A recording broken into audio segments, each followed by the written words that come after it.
Hey, how's it going, everyone? I want to go over a topic that has been widely covered by tons of people who exclusively shoot film photography and digital photography, or shoot a variety. Some have experience shooting both. And I feel like I have a good, unique experience and perspective, and have noticed some things in my experience that differentiates film and digital that I'd like to share. So hopefully I can add another perspective on the classic topic of film photography versus digital photography. My name is Adrian Hallberg, and I primarily shoot landscape photography. I shot a lot of landscape photos with a digital camera for 5 years, but over the last year and a half, I've exclusively shot with medium format film. So I feel like I can bring a new perspective to the classic discussion of film photography versus digital photography, because I shot exclusively with digital for 5 years and then I switched to film photography. Besides shooting landscape photographs, I also have shot a lot of portrait and some architecture, as well as some product photography.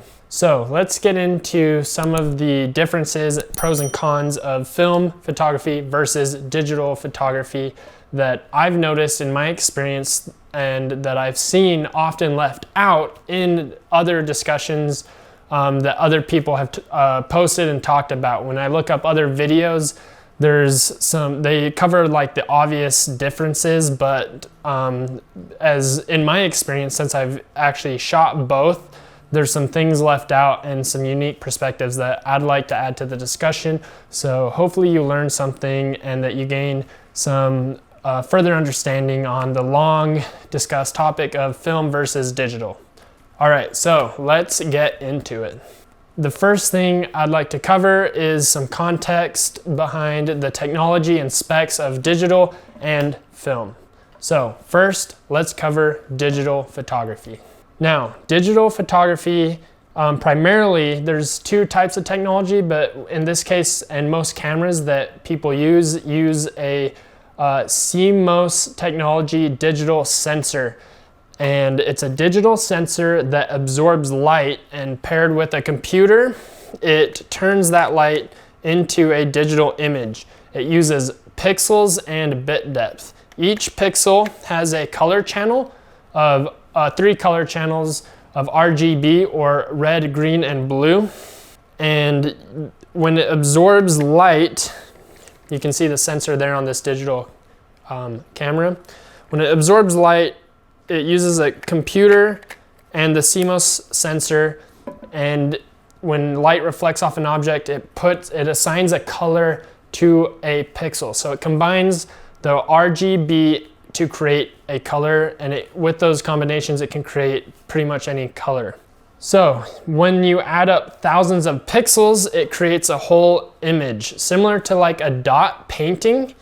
You know, when you zoom, if you pull up a digital image in Photoshop and you zoom in all the way, you'll see squares, and each square will have a color. And then when you zoom out, all of those colors come in to create the image, almost kind of like dot art in a painting, where one dot is a color, but when you zoom out, all the colors together create an image. That's how digital technology or digital sensors work. It's made up of pixels, resolution, and bit depth. Bit depth is the amount of colors or information each color channel per pixel can store. So 14 bits will have 16,000 colors. So each pixel can have 16,000 colors per color channel. And that just shows, that's just some technical specs of the quality of a digital sensor. So moving on, let's talk about film. All right, so film is way different than digital, obviously, but it's just another way of absorbing light and creating an image. So they share at least that similarity. They're both mediums to absorb light and essentially turn light into an image that we can see, and it's a reflection of whatever light is reflected off of the world, and it creates images. So film is chemical paper. It is light sensitive, so it has to be kept completely sealed off from any light out of the manufacturer. And as soon as you expose it to light, it has a chemical reaction. The light hits the paper or the film, it has a chemical reaction and it creates an image. If I had a piece of film here and I just opened it up to the light in this room and I had it developed, and the development process is a chemical process to get the image visible from that film. But anyway, if I were to open up some film and expose it to the light and then get it developed and bring it back, it would just be white. It'd be completely blank. But when you control the light that hits the film and that the film absorbs with a camera and a lens, then you can create an image. So light reflects off of objects and then we see them with our eyes. The same way, light reflects off of objects and the film absorbs that light to create an image. So when we focus light through a lens and then control the exposure the film gets with, and we control that with the aperture and the shutter speed, then we can create a properly exposed image onto that piece of film. So if we had film and we could expose it to light and then zoom in on a macro level, we could see this chemical reaction, these little crystals fizzling and bubbling and having a reaction to the light energy hitting it. So, and then it creates the image. Then we develop the film and we put it through a chemical process which basically removes the light sensitive part so that the film becomes not sensitive to light anymore. Sorry, can you see my dog here? Kubo, go lay down. Go lay down. So anyway, we develop the film and then we can get back an image we can see, and the development process makes the film not sensitive to light anymore and the image visible. So that is some technical specs behind digital and film photography. With that said and done, let's move on to some differences I have found as a landscape photographer who has switched from digital to film. Now, I'm also gonna display some of my favorite landscape photos that I've taken over the years at the end of this video, and I'll compare side by side digital and film so you can kind of visibly see the difference. But note that all the film images you see are technically digital because I've scanned them and then posted them, edited them digitally as a digital image into this video. But the origin source of those images came from physical film. But just note, technically, all the images in the gallery you see at the end of this video will be digital, but one example is scanned from a film. So with that said, wait to the end of this video and I'll have a slideshow of my favorite landscape photographs I've taken over the years on both digital and film so you can kind of see them side by side. So now I'm going to move on to what I love about film and why I exclusively shoot film and switch from digital to film. For me, film photography is a more intimate experience and connects me more with the work I'm doing than I've ever experienced with digital. One thing I love is specifically about this camera is I love composing images with the ground glass, and I love using two eyes to look at the real world through this ground glass. And it's just a different experience even looking at an LCD screen on a digital camera. You don't quite get the depth and the 3D and the feeling you get when you look through the ground glass on a Hasselblad. So I just really like using this camera because of the experience using the ground glass, having two eyes, and seeing the real life world of light coming through on a mirror. So one thing that makes film different from digital is the different film stocks. You can use different film stocks which are manufactured and designed for different applications or different circumstances. So like Portra 800 or Portra film stock series by Kodak was developed to get natural skin tone, so it's great for portrait photography of people. Whereas Ektar 100 is a fine grain color negative film that's great for outside use. Or a tungsten for inside or dark lights or city lights at nighttime, we'll use a different film stock. It's a cinestill, tungsten cinestill is great for nighttime photography of lights or inside lights, whereas Ektar 100 is better for landscapes or outside type photography. So you can use different film stocks to kind of get different looks and different color profiles. You have a lot of color negative film where all the colors are reversed, and then you scan and reverse the colors to get the image you can see. Or you can shoot with a color positive film like a Velvia 100, which is a super fine grained color slide film that's transparent and it's super good looking. So I like the versatility personally of the different film stocks you can use with film photography. So when it comes to the ISO, which is basically the sensitivity to light, film is constant. So Ektar 100 is ISO 100, Portra 400 is ISO 400, Portra 800 is ISO 800. And the higher you increase your ISO, the more grainy the film will be. So Portra 800 will have more grain than a Portra 400. And so when you hear people talk about film grain, that's what they refer to. And so that's a benefit to when digital technology came out and you could have a high ISO and not lose quality of film, quality of your image. That was a big advantage digital had over film. Film, you have to have a lot of light to get quality images. Film doesn't work as well in low light compared to digital by a long shot. And that's just because you have to have a fast film, which just means a low ISO, a high ISO. And you have to have an aperture that can be wide open. So yeah, it's just harder to make a color positive film that is high ISO, or even color negative film that's high ISO. And the higher you go, the more grain you'll get and the less quality you'll have technically. So with that being said, let's move on to comparing the quality of digital versus film.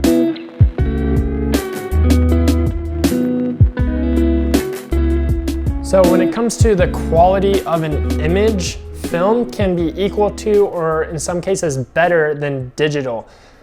It just depends on the lens, the film stock, and the specs of the digital sensor when you're trying to get quality between film and digital. Quality shouldn't be a main driving force if you're trying to decide between film or digital, because you can technically get a super high quality image with film, oftentimes at way less of a cost than digital. But if you properly expose and use a Velvia 100, for example, you can scan that film at a super high resolution that will be greater than equal to or greater than a super expensive digital camera that's like $4,000 or more. So you can buy a medium format camera for $300, take a picture with Velvia 100, that's like $13 a roll, scan it, and it will be a higher quality technically once you digitize that film than let's say a $1,600 digital camera. So quality can be achieved on both digital and film. So that being said, let's move on to the cost differences. Now, technically, film cameras are a lot more affordable and cost way less than digital cameras, but they have a much higher operational cost. If you buy a high quality, great condition film camera, you have to buy film continually in order to create images. If you buy a digital camera, you have to spend a lot more money up front for the camera, but then you don't have any or very little operational costs because you don't have to buy film. So technically digital over the long term is less expensive, but something I like about film is that you can buy many different cameras that function differently and will create different aspect ratios and different lenses at different focal lengths, different quality, and you can just play around with different cameras more affordably than with digital. Usually you buy one digital camera and that's your camera for years. You can buy several different film cameras and play around with them from medium format or 35 millimeter.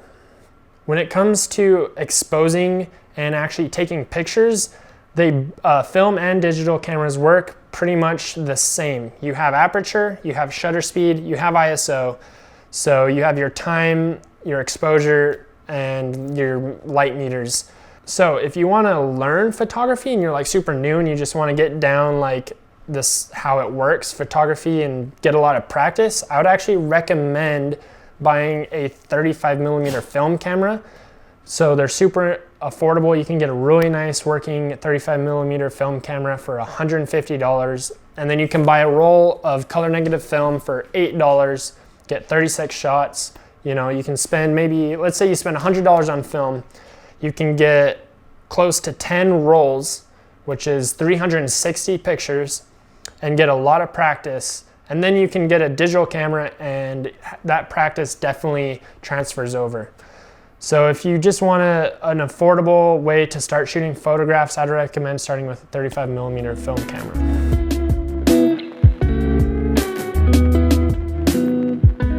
All right, now let's talk about the versatility. So I think your film is more versatile for a number of reasons. You have different film stocks, which will give you different color profiles and different looks. You have different kind of cameras that you can use that all work different and will give you different aspect ratios.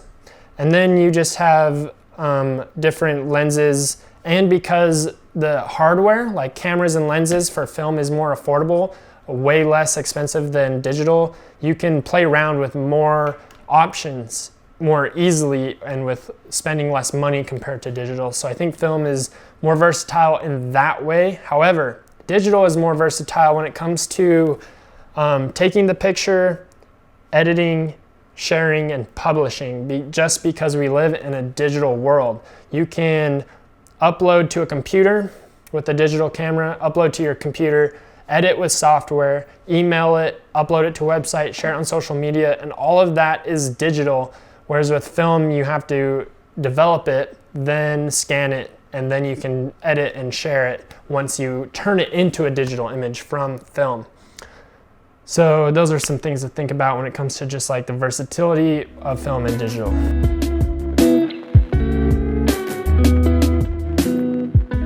Okay, now I want to talk about the overall experience. This is where I become way more biased because I switched from digital to film. For the main reason for me was because I just love the experience of shooting film way more. For me, film is a way more intimate process and experience overall. I've mentioned before, I love using this camera specifically because I love using two eyes and looking at ground glass. It's much different than when I compose my images compared to when I use a digital camera and I look at an LCD screen. Or if you use a DSLR digital camera, it's still different because you have to use one eye and look through the viewfinder to look on the mirror and then through the lens.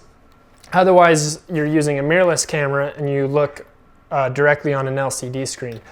Using this camera, this Hasselblad 500C, I can use two eyes, and I have this big ground glass that is the real world just right there on the glass. It's not LCD, it's not electronic, it's just really cool, and you get more depth. It looks more three-dimensional, and I feel more connected and more intimate with the images I compose than when I use a digital camera. So for me, I love the experience. I love using this camera specifically, but I also love just holding the piece of film in my hand, especially when I'm using color transparent film and I put it on the light box. I love seeing the physical image on a light box on the film versus just looking on a digital screen to see my digital images. So I like having physical picture on film in my hand on a light box, and I like the experience of actually shooting shooting and creating images with a film camera. And more specifically, I love using this medium format Hasselblad because of the viewfinder here. Just gives me a lot more depth and it just looks incredible. So for me, I like the experience of shooting film way more. I feel more connected to the work. I feel more connected to like creating images, and it's more intimate almost. And I like the process of just taking the picture, holding and seeing the picture physically. So that's why I switched originally, and that's why I'm sticking with film in the long term. So those are some differences I've found when, as somebody who shot with digital photography or digital cameras for 5 years and then switched to exclusively using film for over the 1.5 years now. So hopefully that helps share some experiences and hopefully new perspectives on a widely discussed topic of film versus digital. But if you like this video, give it a thumbs up. Make sure to subscribe to see my future videos, and thanks for watching.